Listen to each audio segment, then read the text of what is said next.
Hello everyone, मेरा नाम है शिवम पांडे और इस फाउंडेशन इंजीनियरिंग सब्जेक्ट में आज हम एक नया मॉड्यूल शुरू करेंगे that is will be dealing with the design of the shallow foundation and also with the deep foundation. Okay, so before we begin with the designing of the shallow foundation or the strip foundation or the spread footing, we will be first discussing the numericals of the previous module and then we will move on to the topic. So let us begin with the numericals that we discussed in the last class. We had started discussion on this numerical. Strip footing 1.5 meter wide with its base at a depth of 1 meter is resting on a sand stratum.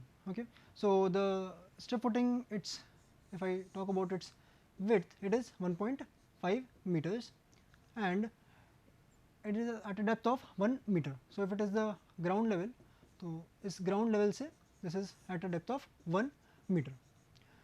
Determine the ultimate bearing capacity of the footing using Terzaghis theory, Meyerhof theory and Hansen theory. Meyerhof theory and Hansen theory include three major things, that is the shape factor, depth factor and the inclination factor. Okay, but in this case here it is given that you have to ignore the embedment effect. So we will be ignoring these two things, okay, these factors here, and we will use a simple equation. Gamma d is given to you as 17 kN per meter cube, phi dash, that is the internal friction angle, is given as 38 degree and the soil is having no cohesion. Okay, so we already know that Terzaghi's equation is given by CNC plus QNQ plus half B gamma N gamma, that is the ultimate bearing capacity equation there. So we already always will be needing this Q, okay, that is the surcharge here. So surcharge you already know that it is given by gamma into df. You can see in the figure that this df here is 1 meter and this width is equal to 1.5 meters. So we can easily calculate this gamma into df, that is 17 into 1. So this comes out to be 17 kilonewton per meter square and the c dash is equal to 0.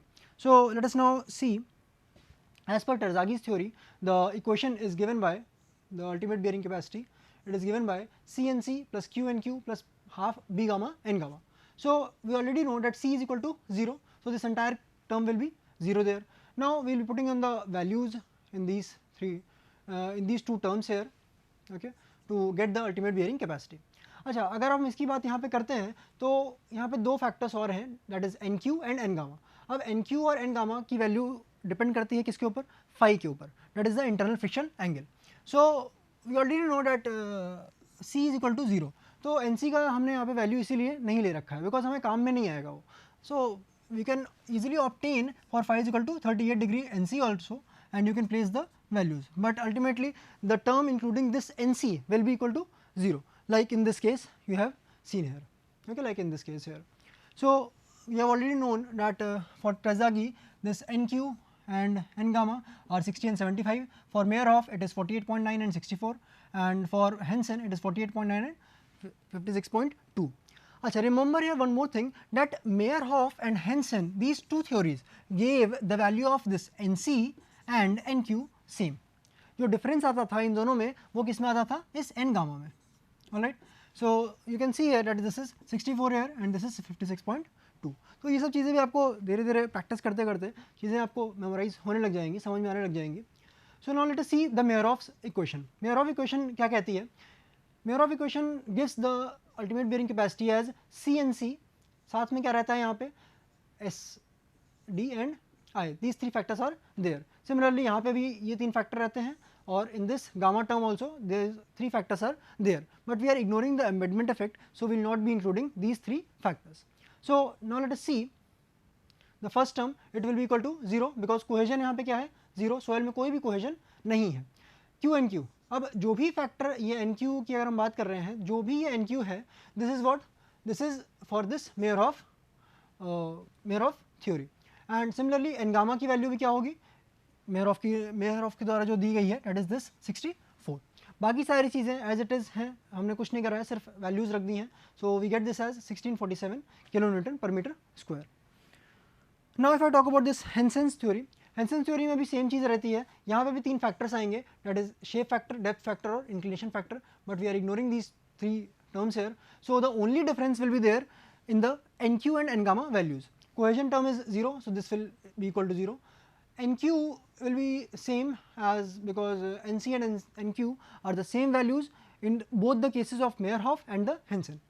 अगर हम N gamma की बात करते हैं तो N gamma की value will be different, that is 56.2. So we are putting the values in there, जहाँ पे बी की वैल्यू आपकी 1.5 मीटर है और जो डेप्थ है depth of the footing that is 1 metre, और गामा की वैल्यू आपको पता है that is 17 kilonewton per meter cube. So this value comes out to be 1545 kilonewton per meter square. So you can see that in the three equations here, the ultimate bearing capacity which is obtained, these are different values. So when you apply the theory, some theories give you a safer value, some give you a very much lesser value. Okay, so you have to see what are the factors which are involved and then apply the equation. Now let us see another numerical here. First is this here. Calculate the net ultimate bearing capacity of a rectangular footing. So a rectangular footing is to be designed which is 2 meter by 4 meter in plan, founded at a depth of 1.5 meter below the ground surface. So the depth of the footing is given to you as 1.5 meter. The load on the footing acts at an angle of 15 degrees to the vertical and is eccentric in the direction of width by 15 centimeter. तो एक eccentricity की भी बात कर रखी है, इसको हम आज समझेंगे when we will discuss the numerical here. The saturated unit weight of the soil is 18 kilonewton per meter cube. The rate of loading is slow and hence the effective shear strength parameters can be used in the analysis. Next is natural water table is at a depth of 2 meter below the ground surface. Take phi dash is equal to 25 degrees and c dash is equal to 15 kilonewton per meter square. So these are the some data that is given to you. Now you have to use the IS code method to get the Q and U value. अच्छा, जब हम IS code method की हम बात कर रहे हैं तो IS कोड मेथड के द्वारा जो फॉर्मूला दिया गया है which is this, Q and U is equal to CNC into SCDCIC into plus Q into NQ minus 1 into SQ DQIQ plus 0.5 B gamma N gamma into S gamma D gamma I gamma into W dash. और ये W dash क्या है यहाँ पे, this W dash is nothing but the water table correction factor. तो ये जो है एक बेसिक आपको इक्वेशन पता है IS कोड मेथड की. Now you have to determine the different components in this equation. आपको यहाँ पे फाई डैश की वैल्यू 25 डिग्रीज दे रखी है जिसकी मदद से आप NC NQ N गामा की वैल्यू निकाल सकते हैं. Okay, another thing this C dash is given, तो this value will be also obtain for you. कोई अगर वैल्यू आपको चेंज करके दी जाती, ओके, अगर C की वैल्यू अगर आपको कुछ इन केस इफेक्टिव टर्म्स में ना रहती तो जो भी आपको वैल्यू दी होती तो आप वही वैल्यू यूज़ करते वहाँ पे. Okay, and also one thing more you can see here that the rate of loading is slow, that is given to you. Okay, when the rate of loading is slow and then you can easily apply the effective stress parameter. अगर rate of loading fast है यानी time कम दिया गया है, drainage के लिए अगर time कम दिया गया है तब उस केस में you have to use the total stress parameters. तो यहाँ पे तो रेट ऑफ लोडिंग स्लो है, so you can easily use the effective stress parameters. तो यहाँ पे फाई डैश और C डैश को हम यहाँ पे यूज़ कर ले रहे हैं. Also one thing additional is given, that is this phi, this alpha is equal to 15 degrees. उसको अभी हम देखेंगे कि किस तरीके से वो यूज़ में आता है. So let us see and determine the different parameters here. So first thing first here, this for phi dash is equal to 25 degree, we can obtain the values of NC, NQ and N gamma. These three are the values which are obtained from the table that is given to you for the different angles. Or you can also do one thing, that you can apply the different formulas that were mentioned while we were discussing this IS code method in the class. Also one thing is there that gamma is equal to gamma saturated, that is given to you, that you will be taking in this numerical, because it is said that the water table is at a depth of 2 meters. But कोई और data यहाँ पे कुछ नहीं हमारे पास है कि हमें लेट्स से G की वैल्यू दे रखी हो या फिर वॉइड रेशियो की वैल्यू दे रखी हो, so that we could have find out the another जो एक्चुअल गामा की वैल्यू होगी. So we will be taking this gamma saturated only, that is 18 kilonewton per meter cube. Now the depth of footing is given to as U as 1.5 metre. अच्छा, इसमें एक data आप ध्यान रखिएगा कि rectangular footing की बात करी गई है तो 2 metre by 4 metre in plan. तो जब आप टॉप व्यू देख रहे होंगे तो कुछ इस तरीके का दिख रहा होगा, है ना. This is 2 metres, this is the top view, alright, and this is the 4 meters. So this is the top view of the rectangular footing. Also it is a depth of 1.5 meter below the ground surface. यानी कि अगर मैं ground level की बात करूँ, this is the ground level, तो यहाँ से आप अगर बात करते हो this is equal to 1.5 meters. Okay, so this footing, this rectangular footing is at a depth of what, 1.5 meters. तो ये कुछ इस तरीके का यहाँ पे सेटअप आपको दिखाई देगा. So now let us move on. तो डेप्थ की वैल्यू आपको यहाँ पे 1.5 मीटर दे रखी है, so you can easily find out the surcharge. Surcharge is given by gamma into df, so you can use this gamma as 18 and df as 1.5, so this comes out to be 27 kilonewton per meter square. And this eccentricity is given to you as 0.15 meter, okay, 15 centimeter वहाँ पे आपको दे रखी है value. Now whenever the eccentricity is there, all right, so you have to apply it in the numerical there and you have to find out the effective width there. अगर मान लीजिए ऐसा होता कि effective width दोनों ही direction में होती, length की डायरेक्शन में भी होती और विड्थ की डायरेक्शन में होती, तो उसमें आपको क्या करना होता, दोनों ही डायमेंशंस में आपको एसेंट्रिसिटी की वैल्यू लगानी पड़ती. So the effective width will be now B dash, that is given by B minus 2 times EX. Okay, so EX is what 0.15. So when you put this value here, so you get this B dash as 1.7 metre. तो जो effective width है वो 1.7 metres है. Actual जो width थी that was 2 metres और जो अब नई विड्थ मिल रही है दैट इज व्हाट 1.7 मीटर. अच्छा, अब ये एसेंट्रिसिटी का काम क्यों आया, अब थोड़ा सा एसेंट्रिसिटी को हम समझते हैं. यहाँ पे देखिएगा, if I talk about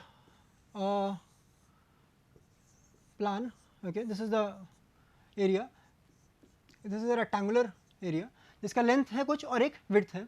if I से that this is the centre line, okay, this is the centre line और यहाँ पे ये भी एक सेंटर लाइन है, तो ये इसका कुछ सेंटर पॉइंट रहा होगा. This is the centre point of what L cross B area. अच्छा, अब इसमें एक चीज़ समझिएगा, अगर मान लीजिए लोड यहीं पे लग रहा है at this point only, this point here, so this is what concentric loading, क्योंकि एकदम सेंटर में लोड लग रहा है. बट कुछ चेंजेस हो जाते हैं और लोड क्या हो रहा हो, लोड यहाँ पे लगे, लेट्स से यहाँ पे लग रहा है, तो वी कैन से दैट ये जो है सेंटर से थोड़ा सा इधर शिफ्ट हो गया है. ऑलराइट, जब इधर शिफ्ट हो रहा है तो we can say that this eccentricity is in x direction, so this is Ex. Okay, so we can easily say that this is Ex. अच्छा, ये जो है इस एक्सिस से ये कितना ऊपर है आप ये देख सकते हैं यहाँ पे, this is what at some let's say EY. तो ये एसेंट्रिसिटी का जो हम केस ले रहे हैं ये x डायरेक्शन में भी है और y डायरेक्शन में भी है, तो this is the eccentricity in both the planes. अच्छा, जब हम इस यहाँ पे लोड की बात कर रहे हैं तो if I talk about this thing here, okay, and this is the load, तो अब इसके लिए ये जो जोन है this will be now the rectangle that we will be talking about. अच्छा, अगर हम इस रेक्टेंगल की बात कर रहे हैं तो यहाँ पे समझिएगा कि if I am saying this rectangle, okay, this is the shaded region I am talking about, जहाँ पे कुछ इस तरीके की चीज़ें होंगी, okay, and this is the load at the centre Q.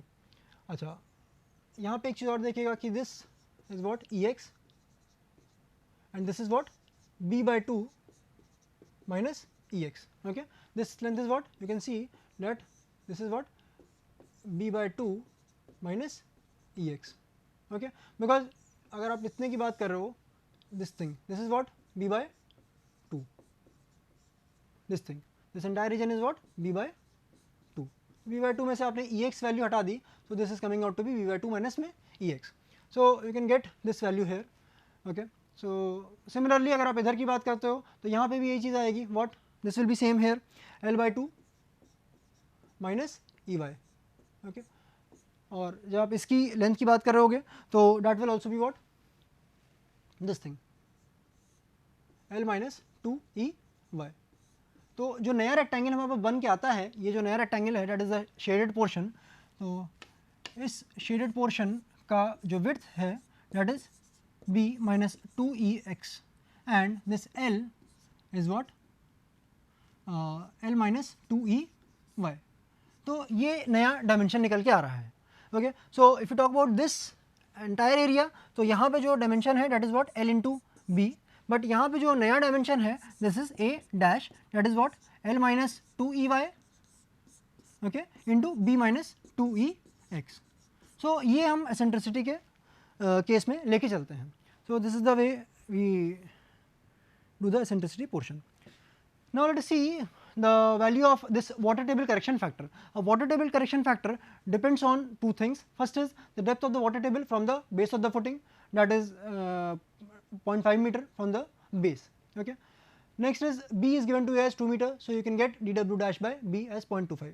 अच्छा, dw dash by B और w dash में एक correlation है which can be seen by this graph. तो यहाँ पे आपको जो D W dash by B की वैल्यू है डेट इज़ व्हाट 0.25। अच्छा 0.25 है, तो लेट्स सी हियर कि अगर ये D W dash by B है तो यहाँ पे अगर आप देखते हैं this is coming like this, तो this corresponds to let's say 0.625 है ना। जो भी वैल्यू होगी correspondingly whatever be the corresponding value you will be taking that value as the water table correction factor. तो डब्ल्यू डैश की value यहाँ पे निकल के आती है 0.625। Now let us see what are the different shape factors, depth factor and the inclination factors. अगर हम एस सी और एस क्यू की बात करते हैं, हम अभी आई एस कोड मेथड को पढ़ रहे हैं यहाँ पे, तो इस आई एस कोड मेथड में these are the shape factor and depth factor, the different formulas here. So you apply the different formulas, but you have to understand here कि जो b की वैल्यू है that is the width here. Now width here will be not this value, it will be what b dash, क्योंकि यहाँ पे eccentric loading लग रही है। कंसेंट्रिक लोडिंग अगर होती तो हम फिर से वही चीज़ यूज़ करते, क्या हम यहाँ पे विड्थ यूज़ कर लेते, सिंपल। अगर हम एसेंट्रिक लोडिंग की बात कर रहे हैं तो यहाँ पे बी डैश की वैल्यू यूज़ होगी। अगर यही चीज़ लेंथ की डायरेक्शन में भी अगर होता तो वहाँ पे भी हमें एल की जगह एल डैश को यूज़ करना पड़ता।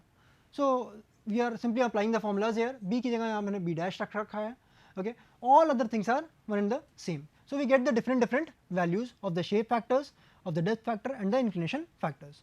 Now will be simply applying it in the equation. जो हमारे पास वैल्यूज आई हैं of this in the different terms, first term, second term and the third term, okay. Water table correction factor is there which is 0.625 that we have derived, or S gamma, D gamma, I gamma, SQ, DQ, IQ we have obtained from the table SC, DC, IC. So this comes out to be what 536.8 kilonewton per meter square. So this is the net ultimate bearing capacity which is given by the IS code for this question that we have discussed here. So now let us see one more numerical here, because we have to design a footing here. A square footing is required to carry a net load of 1200 kilonewtons. Determine the size of the footing if the depth of the foundation is 2 meters and tolerable settlement is 40 mm. The soil is sandy with n is equal to 12 and factor of safety is equal to 3. तो जो n की value है that is what nothing but the SPT number. अच्छा depth की बात कर रखा है तो that is given as 2 metre. अच्छा यानी कि अगर मैं बात कर रहा हूँ तो इस तरह से समझ सकते हैं आप कि this is the ground level, तो यहाँ से 2 मीटर की डेप्थ पे यहाँ पे आपकी एक फुटिंग प्लेस्ड है। और फुटिंग कैसी है, फुटिंग ऐसी है कि this is a square footing. अच्छा जब मैं स्क्वायर फुटिंग बोल रहा हूँ तो अगर आप इसका टॉप व्यू देखोगे तो दिस इज लाइक दिस, इसका कुछ बी विड्थ है और दिस इज ऑल्सो बी, है ना। ये आपको टॉप व्यू है, ऊपर से देखने पे इस तरीके का दिख रहा होगा, बट हमें यहाँ पे विड्थ कुछ नहीं दे रखी है, we have to determine this width only. Second point is this that water table is very deep, यानी कि वाटर टेबल का कोई इफेक्ट इसमें देखने को नहीं मिल रहा है, okay. So water table correction factor जो लगते हैं वो सारे की वैल्यू 1 हो जाएगी, ओके। तो यहाँ पे इन सब डेटा से हमें ये पता चल रहा है यहाँ पे। Now you have to use the Teng's equation to determine what is the size of the footing. So let us see here what are the data given. The net load is given as 1200 kilonewton, depth of the footing is given as 2 meters, settlement is given as 40 mm, the SPT number is given to as 12 and factor of safety is given to as 3. Now if I talk about the Tenks equation, this is the Tenks equation here. There the QNS is given by 1.4 n minus 3 into b plus 0.3 by 2b ka whole square into S, that is the settlement here, into this CW, that is the water table correction factor, and there is this CD. CD is the depth correction factor. So this value we obtain it in kilonewton per meter square. So now let us see here what are the different parameters here that we have to determine. S की value तो यहाँ पे 40 mm दे रखी है, where we have to don't do anything as such. CW के लिए अगर आप देखें तो यहाँ पे water table is very deep. अगर water table deep है तो कोई water table correction factor लगेगा ही नहीं. So this CW will be equal to 1. Okay. If we talk about this CD, तो CD की वैल्यू में कुछ ना कुछ बदलाव देखने को मिलेगा. अच्छा n की बात करते हैं तो n भी आपको दे रखा है यहाँ पे B का दिक्कत है, यहाँ B आपको नहीं पता है, ओके। सो लेट अस सी कि जो B है और CD है वो कैसे निकालेंगे। तो CW की अगर हम बात करते हैं तो दैट इज़ ओके, फॉर्मूला जो भी है, बट हमें यहाँ पे इसका यूज़ करने की ज़रूरत नहीं पड़ेगी because the water table is very much deeper. अगर मैं बात करता हूँ CD की, तो CD is given by 1 plus D by B। तो आपको डेप्थ ऑफ द फुटिंग पता ही है, तो आपने यहाँ पे 2 मीटर्स रखा, बट B आपको अभी भी यहाँ पे अननोन है, तो you will be simply placing the values here and you get this CD as 1 plus 2 by B। अब आप इन्हीं सबको अब आप इस इक्वेशन में रखेंगे, so you will get it as 1.4 into 12 minus 3 into this term will be the same, क्योंकि इसमें कोई बदलाव नहीं हो पाएगा. इंटू दिस 40 mm का settlement into CW is 1 into this CD. Okay, so we are getting this equation here. अगर आप इसको सॉल्व करते हो तो और सिंप्लीफाई करेंगे तो this is 126 into b plus 0.3 by b का whole square into 1 plus 2 by b. So this is the one equation that we are getting here. अगर आप इसको सिंप्लीफाई करके लेके आते हो तो ये आपके पास इक्वेशन बन के आ रही है. अच्छा, एक और डेटा आपके पास दे रखा है, दैट इज नेट लोड. नेट लोड क्या है? QNS, this net load is given as 1200 kilonewton. अगर मैं बात करता हूँ कि अगर प्रेशर की बात हो रही है ना, तो pressure is what, nothing but kilo Newton पर मीटर स्क्वायर, यानी 1 मीटर स्क्वायर में इतना फोर्स लग रहा है. अगर मैं इसको कन्वर्ट करना चाहूँ लोड में तो मैं क्या करूँगा, इसको इसके एरिया से मल्टीप्लाई कर दूंगा. लेट से अगर ये 1 मीटर स्क्वायर है तो लेट से अगर ये 5 मीटर स्क्वायर होता तो भाई ठीक है, 5 के साथ इसको मल्टीप्लाई कर दिया. So this value you would have got the value that is the load here, जो कि यहाँ पे नेट लोड दे रखा है. तो वही चीज़ हमने यहाँ पे करी है, QNS into B square upon factor of safety, because the factor of safety should also be incorporated in this formula here. Okay, so 1200 into factor of safety by b square is equal to QNS. So you get QNS as 3600 by b square. तो आपके पास दो equation है, पहली equation is this and the second equation is this. तो दोनों से ही आपको क्या मिल रहा है? QNS. Now you will be equating the two terms that are there. Okay, so when you equate these two terms, the first is this 3600 by b square and the second is this 126 into b plus 0.3 by b का whole square into 1 plus 2 by b. When you equate this and you solve this, this equation you will be getting bq plus 2.6 b square minus 27.28 b plus 0.18 is equal to 0. So when you solve this equation you will get the width as 4.08 meter. तो अगर मैं इस question के diagram की बात करूं तो ये कुछ इस तरीके का था, जहाँ पे depth of the footing is what 2 metre, right, and this is the ground level. और जो यहाँ पे विड्थ ऑब्टेन हुई है that is what 4.08 metres. Okay, so this is the square footing. अगर आप इसका टॉप व्यू की बात करोगे तो top view will be looking like this. Okay, this is the 4.08, this is again 4.08 meters. Okay, so this is the square footing that is obtained here. So with this we come to an end of this module, module number 2 here, and now we will be discussing this third module where we will be discussing the footing design and also the deep foundation. Major portion of this will be the deep foundation and a smaller portion will be the footing design of the shallow foundation. So let us see the course outcome here. This is designing the various types of shallow foundation and understand the basics of the deep foundation. So that is the course outcome that you will be understanding after the getting after the topic you understand. Now the different topics that will be covered will be, first is the design of the shallow foundation, isolated footing and the strip footings. Next is the deep foundation, it's introduction, जहाँ पे हम types of footings के बारे में बात करेंगे, कितने प्रकार के डीप फाउंडेशन होते हैं, पाइल्स फाउंडेशन क्या होते हैं, वेल फाउंडेशन क्या होता है, उन सभी के बारे में यहाँ पे हम कुछ बातें डिटेल में करेंगे. What is the necessity of deep foundation, we will also study this thing. Next is the pile installation, how it is installed and what are the different types of piles, किस तरीके से आप उसको use में लेके आते हैं, that we will be talking about. Next is the pile groups. Okay, because एक पाइल लगा देने से कोई फायदा नहीं होगा, बट अगर ग्रुप ऑफ पाइल्स लगती हैं किसी भी एरिया में तब it will be providing the strength to the foundation and also the stability. So we will also study the group action of the piles in the sand and the clay, because how this entire pile group will be acting. अगर एक pile है तो वो किस तरीके का reaction दे रही है, और पूरा ग्रुप ऑफ पाइल्स है तो वो किस तरीके से स्ट्रेंथ प्रोवाइड कर रही है. ओके, सो पाइल ग्रुप से हम बात करेंगे कि क्या है, जब हम पाइल ग्रुप के एक्शन की बात करेंगे तो मतलब कि किस तरीके से कर रही है. Okay, so will be discussing the group action of the piles there in the sand and the clay stratum. Next is the group efficiency of the piles and then is the settlement of piles, कितना settlement उसमें arrival है, कितना होता है. Next is the negative skin friction that will be discussing another topic, and there is one more topic that is the under reamed piles. अब इसमें single और double under reamed piles होती हैं जिसके बारे में हम आगे डिस्कस करेंगे. सो सबसे पहले आज हम जो टॉपिक डिस्कस करने वाले हैं that is this design of the shallow foundation. So let us now begin here. First of all when we are talking about this footing design, और हम यहाँ पे फुटिंग डिज़ाइन किसकी कर रहे हैं, हम यहाँ पे शैलो फाउंडेशन की बात कर रहे हैं. अच्छा, जब शैलो फाउंडेशन की बात कर रहे हैं तो ये समझना ज़रूरी है कि कौन कौन से फाउंडेशन होंगे, किस किस फाउंडेशन की डिज़ाइन आप कर सकते हो, सारे की कर सकते हो देखा जाए तो कुछ फाउंडेशन की हम यहाँ पे बात करते हैं। इनके बारे में हमने सेकेंड मॉड्यूल में स्टार्टिंग पोर्शन में हमने डिस्कस किया था, सारी चीज़ें इसमें डिस्कस कर रखी हैं। तो let us see once more what are the different types of shallow foundation. First is the strip और the continuous footing, second is the spread और the isolated footing, third is the combined footing, fourth is the strap और cantilever footing, fifth is the mat और raft foundation. अच्छा, अगर strip या continuous footing की अगर हम बात करते हैं तो यहाँ पे यदि लेंथ बहुत ही बड़ी हो, किससे, विड्थ से, तब this strip footing is provided. ये इसकी प्रॉपर्टी भी होती है यही। अच्छा, एक चीज़ और समझिएगा यहाँ पे कि this if I talking about this strip footing, तो यहाँ पे अगर आपने एक फुटिंग आपने प्रोवाइड करी, फिर उसके बगल में आपने दूसरी फुटिंग प्रोवाइड करी, फिर तीसरी फुटिंग प्रोवाइड करी, वो ना करके आपने क्या किया, एक स्ट्रिप फुटिंग ही पूरी प्रोवाइड कर दी। So if you are doing that thing then it is all right. Second is spread या आइसोलेटेड फुटिंग। मतलब क्या हुआ कि एक इंडिविजुअल आपने फुटिंग प्रोवाइड करी, it can be stepped up, है ना, जिसमें स्टेप्स बने होते हैं, है ना, जैसे हवन कुंड होता है उस तरीके का रहता है ये। So the spread footing can be that also. अच्छा, कंबाइंड फुटिंग की हम बात करते हैं तो ये रेक्टेंगुलर भी हो सकता है, ट्रेपेजॉइडल भी हो सकता है।